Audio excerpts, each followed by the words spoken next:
చూస్ country delight, live better. ఇప్పుడే country delight app ని download చేసుకోండి.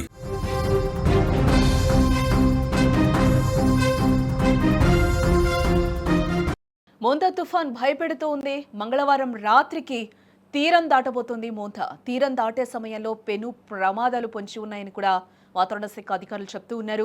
మోంతా బీభత్సం సృష్టించే అవకాశం కూడా కనిపిస్తుంది. అలాగే భారీ గాలులు, భారీ వర్షాలకు ఛాన్స్ ఎక్కువగా ఉన్నట్లు కూడా తెలుస్తుంది. గంటకు 90 నుంచి 110 కిలోమీటర్ల వేగంతో గాలులు వీస్తాయని కూడా చెప్తూ ఉన్నారు. 95 ప్రాంతాలకు అతి భారీ వర్ష సూచన పొంచి ఉంది. జీరో రిస్క్ కు ప్రభుత్వం చర్యలు కూడా చేపడుతుంది. ఇప్పటికే ప్రభుత్వ యంత్రాంగం కూడా పూర్తిగా అప్రమత్తమైంది. బంగాళాఖాతంలో ఏర్పడిన మోంతా తుఫాన్ మరింత బలపడి తీవ్ర తుఫానుగా మారి ప్రస్తుతం తీరం వైపు అత్యంత వేగంగా దూసుకొస్తున్నట్లు కూడా తెలుస్తుంది. తుఫాన్ తీరాన్ని సమీపిస్తున్న కొద్దీ రాష్ట్రంలో వాతావరణం మారిపోయింది. తీర ప్రాంతాల్లో భారీ గాలులు వీస్తూ ఉన్నాయి, వర్షం కురుస్తూ ఉంది. తాజా అంచనాల ప్రకారం మనం చూస్తే మోంతా తుఫాన్ మంగళవారం రాత్రికి తీరాన్ని దాటే అవకాశం కనిపిస్తున్నట్లుగా కూడా తెలుస్తుంది. ఈ తుఫాన్ మచిలీపట్నం, కాకినాడ మధ్య తీరం దాటొచ్చని కూడా అధికారులు ప్రస్తుతం అంచనా వేస్తూ ఉన్నారు. తీరం దాటే సమయంలో పెను ప్రమాదం పొంచి ఉంటుంది.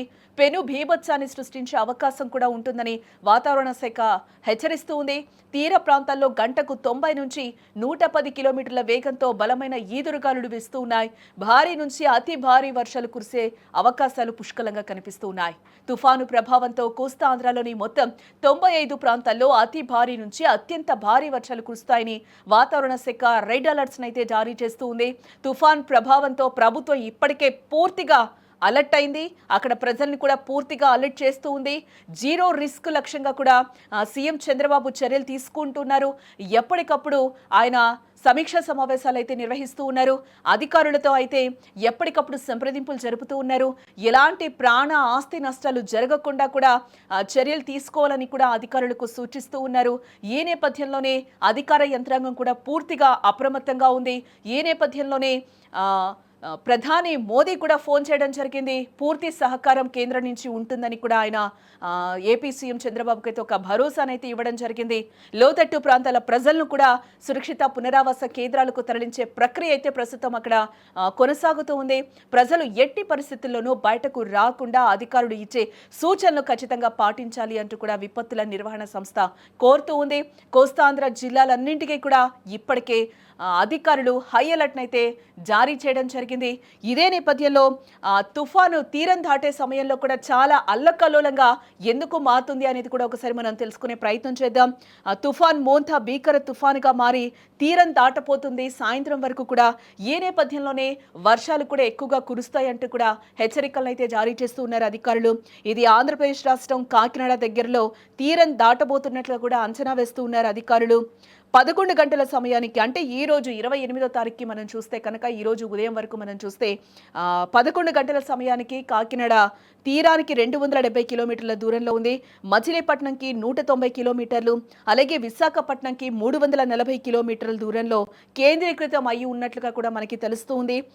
తుఫాన్ మోంతా గంటకు 17 కిలోమీటర్ల వేగంతో కదులుతూ ఉంది. అంటే 28వ తేదీ మంగళవారం, అంటే ఈ రోజు అర్ధరాత్రి లేదా బుధవారం తెల్లవారుజామున తీరం దాటనుంది అనేది కూడా చెప్తూ ఉన్నారు. తీరం దాటే సమయంలో 110 నుంచి 120 కిలోమీటర్ల వేగంతో ఈదురుగాలులు వీస్తాయి. ఇది ఆషామాషి గాలులు కాదు అని కూడా చెప్తున్నారు వాతావరణ శాఖ అధికారులు. 110 కిలోమీటర్ల వేగంతో భీకరమైన గాలులు సముద్రం నుంచి మైదాన ప్రాంతానికి దూసుకొస్తాయని కూడా చెప్తూ ఉన్నారు. ఆ సమయంలో తుఫాను కన్ను ప్రభావం చూపే ప్రాంతాల్లో చెట్లు కూలిపోతాయి, కరెంటు స్తంభాలు పడిపోతాయి, కరెంటు వైర్లు తెగిపడతాయి, హోర్డింగ్స్ ఎగిరిపోతాయి. 50 నుంచి 60 కేజీల బరువున్న మనిషి సైతం ఈ గాలులకి తట్టుకొని ఆరు బయట నిలబడలేడు అని కూడా తెలుస్తూ ఉంది. ఆ స్థాయిలో గాలులు విరుచుకుపడతాయని కూడా వాతావరణ శాఖ అధికారులు చెప్తూ ఉన్నారు. ఇంత భీకర గాలుల సమయంలోనే బీభత్సమైన వర్షం పడుతుంది. ఇలా నిట్ట నిలువున ఆగకుండా వర్షం పడుతూనే ఉంటుంది. తుఫాన్ మోంతా తీరానికి 40 కిలోమీటర్ల దూరం నుంచి ఈ విధ్వంసం స్టార్ట్ అవుతుందని కూడా చెప్తున్నారు. తీరం దాటి మైదాన ప్రాంతంలో ఎంత దూరం అయితే వెళ్తుందో అంత దూరం భీకర గాలులు బీభత్సం చేస్తూ వెళ్తాయని కూడా చెప్తూ ఉన్నారు. తుఫాన్ మోంతా తీరం దాటిన తర్వాత కొద్దిసేపు వర్షం గాలులు ఆగిపోతాయి. ఆ తర్వాత అసలు వర్షం ప్రారంభమవుతుంది అని కూడా చెప్తూ ఉన్నారు. కుండపోత వర్షం 8 నుంచి 12 గంటలు ఆగకుండా పడే అవకాశం కూడా ఉంటుందని చెప్తూ ఉన్నారు. ఇదే సమయంలో ఆకస్మిక వరదలు వస్తాయి. వాగులు, వంకలు, నదులు పొంగి పొర్లుతాయి. చెరువుల్లోకి వరద పోటెత్తి చెరువు కట్టలు తెగే ప్రమాదం పొంచి ఉంది అని కూడా హెచ్చరిస్తూ ఉన్నారు. తుఫాన్ మోంతా తీరం దాటే 2 గంటల ముందు, తీరం దాటిన 12 గంటల తర్వాత వరకు కూడా బయటకు వచ్చే పరిస్థితి అసలు ఉండదు, రాకూడదు అని కూడా చెప్తూ ఉన్నారు. భీకర గాలులు, కుండపోత వర్షంతో అంతా అల్లకల్లోలంగా ఉంటుంది. ఈ సమయంలో అందరూ ఇళ్లలోనే ఉండాలి.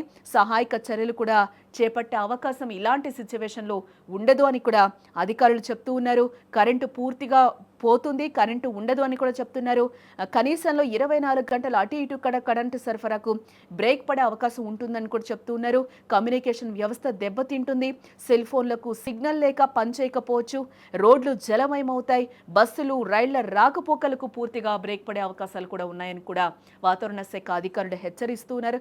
ఇవన్నీ అయితే భయపెట్టడానికి కాదు, ఓన్లీ అలర్ట్స్ కోసం మాత్రమే చెప్పడం జరుగుతుంది. ఎందుకంటే ఇలాంటివి మనం ముందు ఇన్ఫర్మేషన్ ఇస్తే కనుక మనం ఎలాంటి జాగ్రత్తలు తీసుకోవాలో తెలుస్తుంది. కాబట్టి ఎప్పటికప్పుడు ఎవరైనా అత్యవసర పరిస్థితుల్లో బయటకు వెళ్ళినా కూడా ఎర్లీగా ఇంటికి వచ్చేయాలని కూడా చెప్తూ ఉన్నారు.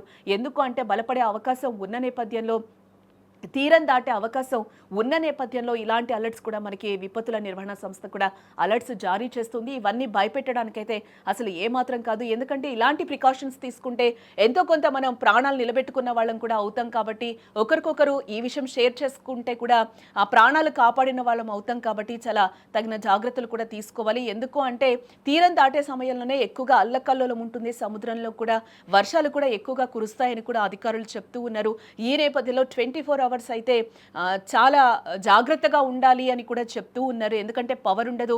ఇప్పుడే ఇందాక కూడా మేము చెప్తూ ఉన్నాం, సుమన్ టీవీ తరఫు నుంచి కూడా ఎప్పటికప్పుడు సెల్ ఫోన్స్ ఛార్జింగ్ పెట్టుకోవాలి అని కూడా చెప్తూ ఉన్నాం.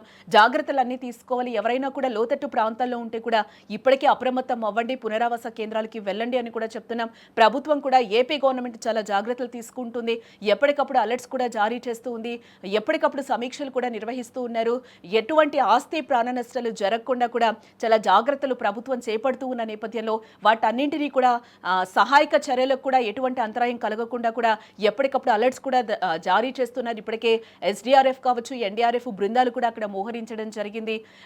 ఎటువంటి విపత్కర పరిస్థితినైనా ఎదుర్కోవడానికి గవర్నమెంట్స్ కూడా సిద్ధంగా ఉన్నాయని కూడా చెప్తున్నారు. ఈ నేపథ్యంలోనే మనం కూడా, ప్రజలు కూడా చాలా జాగ్రత్తగా ఉండాల్సిన అవసరం. ఎందుకు అంటే గత 4 రోజుల నుంచి కూడా గవర్నమెంట్స్ చాలా అలర్ట్స్ జారీ చేస్తున్న నేపథ్యంలో చాలా జాగ్రత్తలు తీసుకోవాల్సింది కూడా అక్కడ ఉన్న ప్రజలు. ఎందుకు అని అంటే వాటికి సంబంధించి కూడా పునరావాస కేంద్రాలు కావచ్చు, ఫుడ్, వాటికి సంబంధించి కూడా షాపులు కూడా ఎప్పుడు మెడికల్ స్టోర్స్ కానీ, కూరగాయలు, పాలకు సంబంధించిన షాపులు మినహా మిగతావన్నీ క్లోజ్ చేయమని చెప్పారు.